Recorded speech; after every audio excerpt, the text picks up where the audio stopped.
Now, how can we improve our Hamsa then? Is a big problem.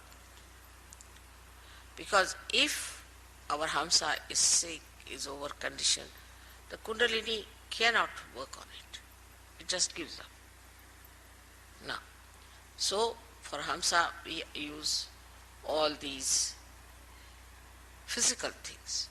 Like I said, put the ghee in the nose. Keep it in a way that it is nourished properly. Because Kundalini, if it tries to, too much will have problem. Problem because as it is, most of our time we spend in such a manner that your Hamsa things become what you call the epithelial cells, the linings become dried up. Now when the Kundalini rises, she may try to create a problem more for that dryness. Maybe. So it is kept out, but it has an effect in the sense that even if there is a light outside, it can fall inside.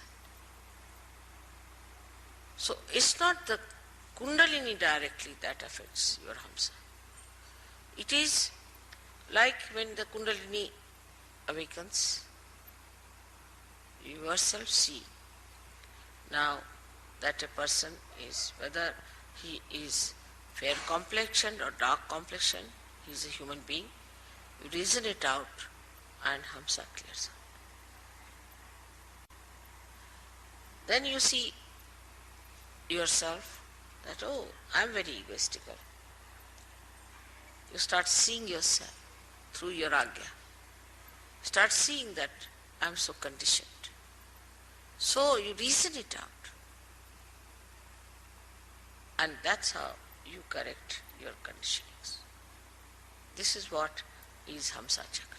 So Hamsa Chakra cannot be done if just you are a realized soul, but is an effect, is the symptom of your Kundalini awakening. Some people think that you develop discretion just as the Kundalini rises. Is it wrong idea? No. That has to be deliberately seen, that you build up that discretion within yourself. But once it is built, for example, my discretion is absolute. I just know what it is. See, my conditioning here is absolute. Is one with the Kundalini, one with reality. But for human beings, it has to be reflected by understanding. Like a child, he touches something hot, then it is hot. Now this is hot because it's heated up. So you see a person is catching on the right heart. Right, he's catching on the right heart means he has got a right heart and he is suffering from such and such thing. You have to see it yourself.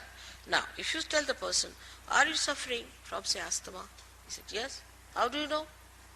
I know it because I have learnt it through my finger which was burning. That's why I know it is. But thank God there's a filter. If somebody has a disease, you don't get it because you can filter it. But Hamsa Chakra could be affected by badhas. That's one problem. If some badha passes through the nose, you might. Some viruses pass through the nose, you might. Affected means it can get sick. But one must understand the discrimination between the two. Say there's a virus infection outside. It can pass into your Hamsa Chakra and can give you a problem of sinus, this, that, physical. But you won't become like a person who has given you virus infection.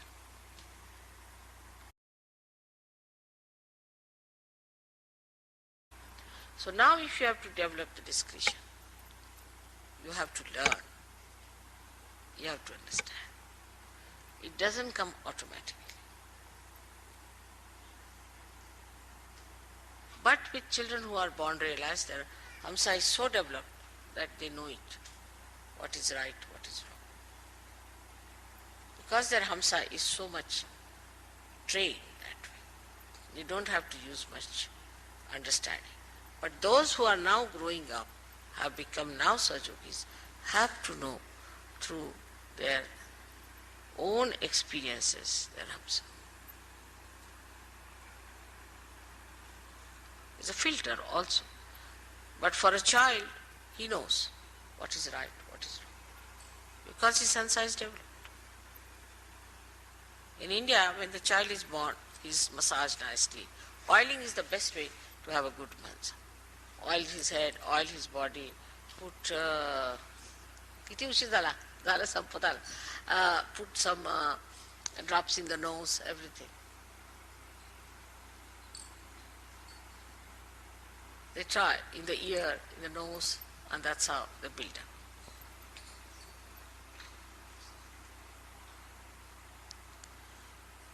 So, what I have to say that physically you should help your Hamsa chakra by using ghee and all that, and mentally you should use it by learning things in experience, what to do, how to do it, how to work it out, how to establish. Basa, basa, basa, basa.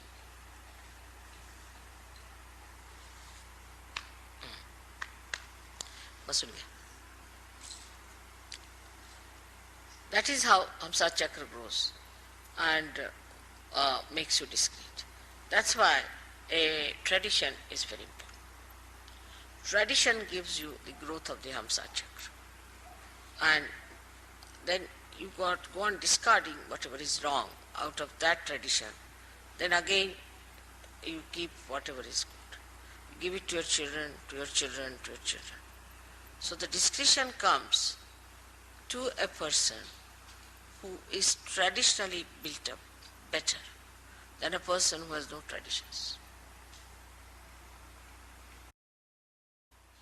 So what you call as the traditional habits of person gives you this Hamsa.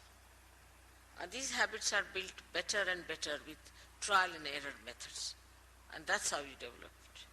Now for people who are Sahaja Yogis, it's much easier to imbibe them.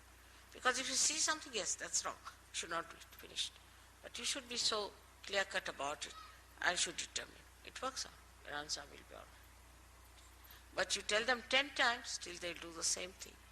Then that means that Hamsa is not willing to accept.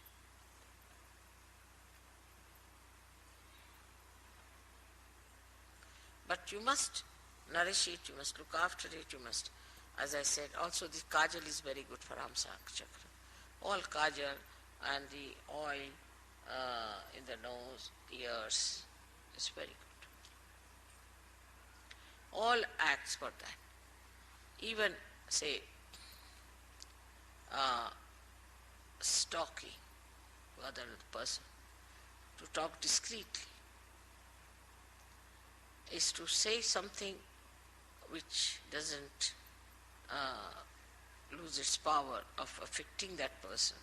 Like if you say something very harsh, then you should know how to neutralize it so that he retains that into himself. All these discussions only come also by tradition.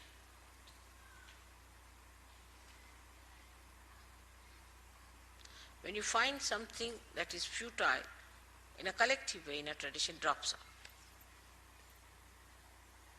So the blessings of the tradition is great, but greater are the blessings of your spirit.